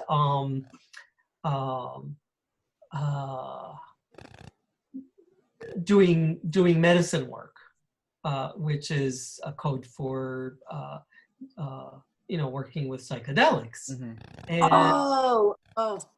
And I said, I just I'm planning on doing something, and she said, who with? And I said, with a friend. And she kind of looked at me and said, "Oh," and just turned away. This is interesting because it is a professional meeting, and mm-hmm. all the meeing is like it's a lot of meing going on. Full force, yeah, and it is so much about the me algorithm, yes, and the pecking order, and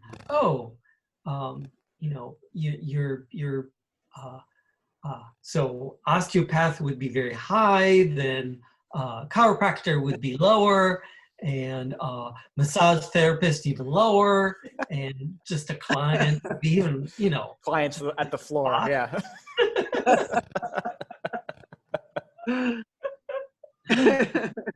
Yeah. Yeah. Yeah. Yeah. It's fun to bring that with all that tension of the hierarchy to a place like this with no hierarchy. Yeah. We can laugh about it. Yeah, exactly. Yeah. It is pretty funny. Yeah, I was thinking this is. I remember, I don't think I'm outing Keith too much. I remember Keith saying that to me on a phone. He's like, I really like that people don't know what, Yeah. I've done, and they don't care in a certain way too, which is kind of cool. Yeah. Occasionally it'll come, but then occasionally I'm like, genuinely, like, for some reason, I did ask with who was on the show, Patrick.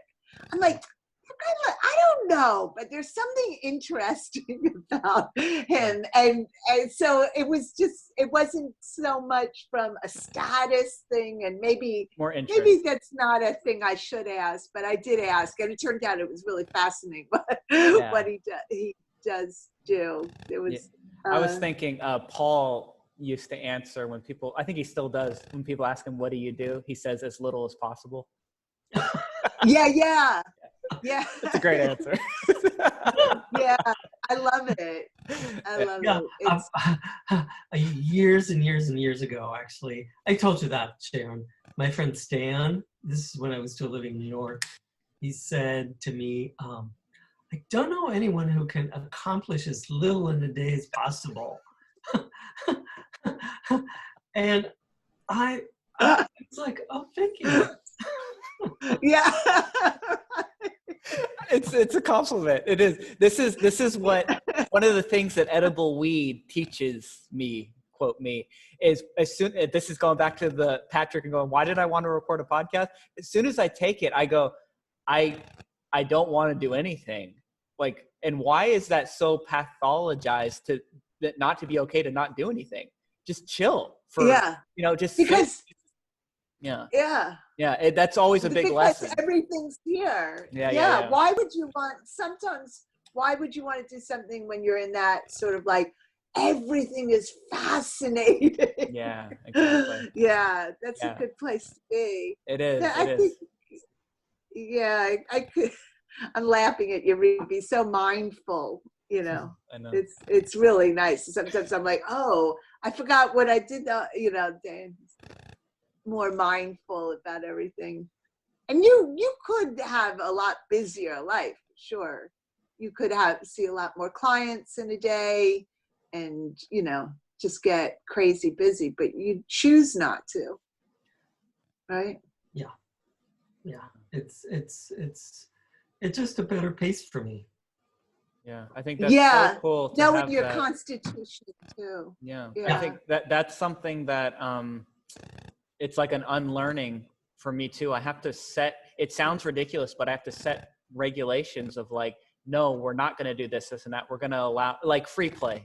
We're going to allow time for free play. For me and my kids, like, no, I'm not going to have you go to soccer practice, ballet, Like, let's just go to the park. Let's just go to the backyard. And this is going back to two things popped into my brain. One, the last conversation we had, Sharon, over the podcast where I said there's things being done on another level. Trust that there's work being done on another level. That's when you allow, if you fill everything up with your intention and your idea of what's right, there's nothing allowed for that.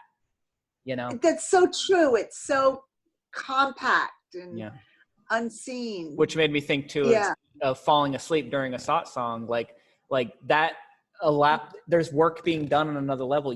Your idea of you having to be awake and catch every single thing and take notes and this and that is getting in the way of the relief of falling asleep. Falling asleep is a great gift, like taking a nap is one of the best things in the world. But the mental state will come in and say, I shouldn't have taken that nap. I missed, the lesson. Right. Maybe the lesson was the nap.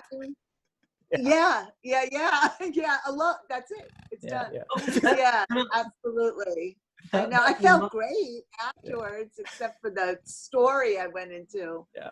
There's another thing. I don't know if this is okay. I'm derailing it, but speaking of like that conditioning of thinking it has to look one way rather than just being open to the moment. That's another thing at Gurmai's. When I would do meditation, I would have a lot of, and I don't know what it was, but I would stop breathing. And that sounds terrible. And then luckily enough, I heard Gurmai say, oh, there's these, because it's all about, everybody's about breathing, and this is great for you. You have to breathe this way. But I would literally like breathe so shallowly, like it almost would feel like suspended animation, until I like got permission in my crazy brain when I heard her say, about these yogis and how they stop breathing. I was like, oh, Yeah. So it's like the nap turned into something great, and the not being able to breathe turns into something great. Who knows? And doing nothing is great. Yeah. Can I jump in for a second? Please. Yeah. Two things. One was about the sleeping. I thought, that's kind of how babies are, or young children. Yes. They'll just, if they're tired, they'll fall asleep. And I think one of the things that I find really wonderful about this community is people are more natural, more themselves, and in some ways more childlike. Yes. Which to me is a sign of freedom. And Paul for sure. He's the biggest goofball. Yeah. I think it's a sign of a great teacher. I agree. Yeah. The other thing about the breathing that I was taking this pranayama yoga workshop, and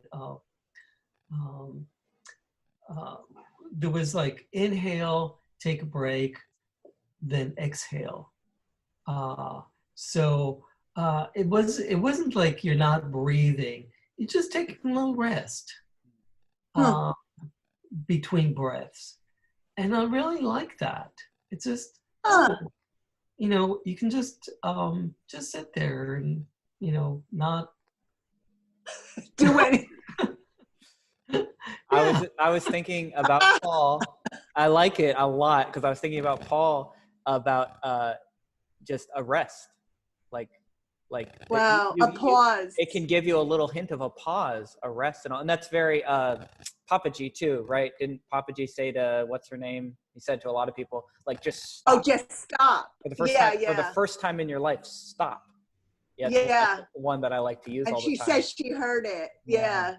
And I think you could get. Well, what was the stop about? yeah. And then what happened? I get the stop, but what was next? Where did you go with that stuff? Yeah, as you were explaining that pranayama, Yariv, I was thinking that that may be a little hint, because even just now as you were explaining, I was breathing, I was remembering times of like, we think of breath as this continual on forever thing, and that you can get a little hint of that pause, and then that pause is kind of what's, again, this is a story, but underlining all the breath and all the Oh, that's good. It's kind of like the silence in which all sounds appear. That's it. Yeah. It's a way to get at it experientially by just taking a little rest. I've had this. Paul has a really beautiful metaphor for it that speaks to me about. Can you hold that thought for a minute? Please. 1 sec. I'll be right back. Okay. It really is like just hanging out with your friends. It's I know. It was so funny. I don't want to steal too much. There's the record. I don't want to steal too much of Patrick's, thunder. So I'm trying to not bring up the conversation. He brought up so much cool stuff. But one of the things that made me laugh was he goes, I'm going to use one of your sayings something that came through for me last week, and I was like, oh my God, I'm such a hippie because I always say that. Yeah, something that came through, like. Oh, nice. Rather than just saying a download. Yeah, or even a download's cool, or saying like I had a thought, if there's something that, something came. I like something that came through. I do like that, actually. Yeah. Sometimes that's the way it feels when you're just completely out of the way, like, where the fuck did that come from? Mm-hmm. Yeah, and then your idea of yourself is the doorway where this thing came through, and it's gone. Yeah. So now you're gonna try to explain about this thing that came through. It wasn't me. It wasn't my thought. It wasn't whatever. It was a thing that came through. So something that came through. Yeah. Talking about the pause. Was sitting at a park bench waiting for my friend in San Jose, and I'm looking at a tree, and birds are chirping, and the wind's blowing and stuff. And I saw in that. Paul, I'm getting a call. I'm sorry, guys. We're not ever going to get through. Oh, it's okay. You want to pause? I was thinking, I'm going to not pause. You guys keep talking. Okay. Yeah? Okay, here we go. I thought about that last time.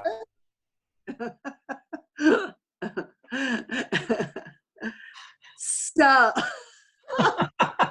you might have to edit it. Well, did you ever listen to the podcast that I sent you, and that actually Nick had sent me? The weird one, the science. Yeah, you made it weird. Yeah. Oh, cool. Then maybe we could talk about that, because I think Nick really liked that, and I really liked that. So maybe we should just wait. But I did like the way that it was science and the emotional, because I think sometimes for me science can almost feel a little dry, like it's trying to manage the emotions from this control set, this theory.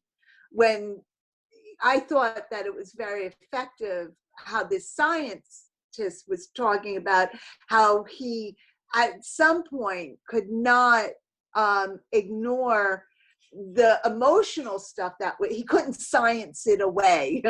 Sort of like how spiritual people sort of spiritualize their so I thought that was for me that was a really, and I don't think I finished it. I think I have about 15 more minutes, but it was great. What did you think of it? I didn't finish it. It was a little hard for me to follow because they kind of meander, and my mind doesn't work like that. I want things to be more linear.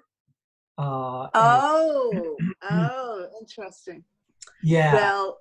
Well caught how you learn too. Yeah. When there's we're talking about the podcast that you sent. Okay, sorry. The science guy started explaining something, and then the other guy, the podcast guy, kind of had a thought. You made it weird. Oh, the Science Mike. Science Mike. Yeah, wasn't that awesome? What's the name of the other guy? Pete Holmes. That's my podcast hero. Your hero. Yeah. So I was telling Sharon that I like things to be more linear, and so for example, the science guy would start explaining something, and before he finished, the comedian Pete Holmes would hear something and go on that tangent. Mm-hmm. And I was like, wait a minute, I want to hear the end of the explanation first. Yeah. And then go on that tangent. So, but I was saying that. Oh, go ahead. You could. Yeah. But it was kind of like listening to your podcast with Sharon. It just felt like two friends talking, and and it again, it was satsang. Yeah. It was definitely they were, and you know, I agreed with what they were saying. Yeah. And again, they were like, "Oh, cool! You're thinking like me. Yeah, Yes. you're great." Uh, but the meandering thing is hard for me because my mind kind of works in a very linear fashion. Yeah, I can totally get that. So first off, I got to say, I think I can retire the podcast because I've gotten 2 of the best compliments on it ever. That Pete Holmes's podcast reminded you of mine, because that's all I ever wanted. I'll give you the $20 later. Please, yes, thank you. Free advertisement. And then Sharon, I think it was off mic, but Sharon said that you fell asleep to my podcast the other night, which that again is the greatest compliment. I know people, like we were talking about, people say, "Oh, it was so boring you fell asleep," but to me, when you're in that vulnerable, half asleep, half awake realm, you know, to be able to trust somebody to listen to the podcast during that time, to me, it's a great honor to be. It's almost like, again, I brought up the Pete Holmes. Somebody told him that they were having a bad trip on LSD, and they put on a Pete Holmes podcast, and it calmed them down, which is, again, what a great fucking the compliment. best. Yeah, you know, so I wanted to start with that. So thank you for the best compliment ever I've received on this podcast. And then also I was going to get at that. Yeah, Pete Holmes gets a lot of shit for cutting people off a lot. Yeah, everybody. They shut the hell up and let the guests talk. And it's to me, again, their podcasts and interviews are 2 different worlds. And I think interviews lend themselves to the linear a lot more of let me ask a question, you can completely finish your thought, and then I have either another prepared question or some sort of a response to that. Whereas to me, yeah, podcasts it's not about, even though you do as a byproduct, you don't leave a podcast with like more knowledge that you're armed with to go out into the world. It's experiential, like a conversation is, in that it's not, okay, what objects do I get to take with me from that experience? It's fun while you're listening to it. That's what it's about. It's like listening to music. It's like listening to jazz. It's not about leaving with anything. It's about the experience and the enjoyment of the jazz in the moment. You know what I mean? So all that came up for me when you were talking about, you know. Huh. What a great riff. Yeah, right. I love that. That was the first time I ever tried that one too, but you pulled that one out. Well, I never thought of that. Yeah. Yeah, It's funny because your thing is a circle too. Yeah, that wasn't on purpose, but yeah, it's another good point. I think all the time about how Paul's presentations aren't about leaving with any knowledge. It's the experience of watching. I've used it before, going to see Miles Davis. You don't go because you're going to go, "Oh man, that was so cool how he hit those notes." It's just you're overwhelmed by the performance, let's say, right? And that's, you know, I don't ever go to a Paul meeting. The idea of taking notes at a Paul meeting is ridiculous because it's, you know, it's, and there's this way of like, it's either it's true and it resonates in this moment or it doesn't fucking matter. So, you know, slowly over time, certain things stick. And all the time people say something that reminds me of Paul, even people that have never seen Paul. "Oh, my teacher, Paul, says da, da, da, da, da, da." But it's not because I ever wrote it and said, I got to commit this to memory. It's just in there in a way, you know? Yeah. Yeah. So anyway, all that you just, that's so interesting. Yeah. Because I think almost everybody that experiences Paul Satsang's like, I didn't understand a word he said. Like eventually you're able to draw out the notes, but it's like this that's a great point. of sound. Again, going back to, I'm probably overusing it, but going back to the music metaphor, more like a Coltrane, when Coltrane goes, it's crazy amount of notes. You don't hear each note, but the whole thing as an idea is like, oh, I've never heard anyone even try that. That's so cool. And you can go back and pick up note for note and play it yourself, but you missed the point. The point was the whole song, the whole riff, the whole, you know. Right on. Yeah. I like that. Right on. This is too much fun.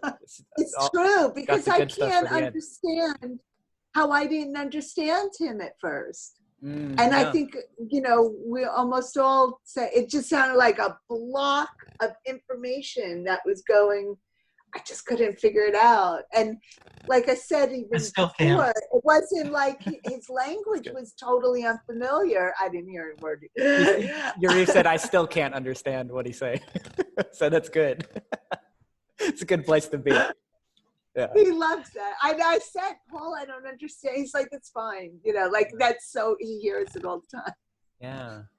Yeah. That's a good Nice point. guy. How many teachers say, if a student comes and says, I don't understand what you're saying, how many teachers say, that's good, you're on the right track? Right. Talk about empty. Yeah. Talk about empty. It doesn't get any emptier than that. I know. Aw. Yeah. Right on, guys. Well, I'm hitting that time in the space-time where kids are going to start getting hungry and looking for food. Yeah, this kid's hungry. Right on. I'm ready to. That was so much Nick, fun. thank you so much. It's so much fun. I don't care what happens to this. It's the experience is. You're definitely in line with the right thing. You're doing what your personality does so well. Right on. Thank you. Yeah, It's a nice. Yeah, it's cool. I was talking, I don't know if I did it on mic or off mic, but when I was talking to Senna, it's like a little exercise, and I'm going to take Nick the ego and you go sit in the corner for an hour. And then dream Pause. Yeah, and then dream talking is going to take over, and it's totally that. Oh wow. And it comes through. It comes through. Yeah, I guess wow. That's one way to put it. And I don't listen back to much, but I will say I did listen back to yours, the one we did, all the way through. And it's like, it's not me listening. Yeah. It's not me listening to myself.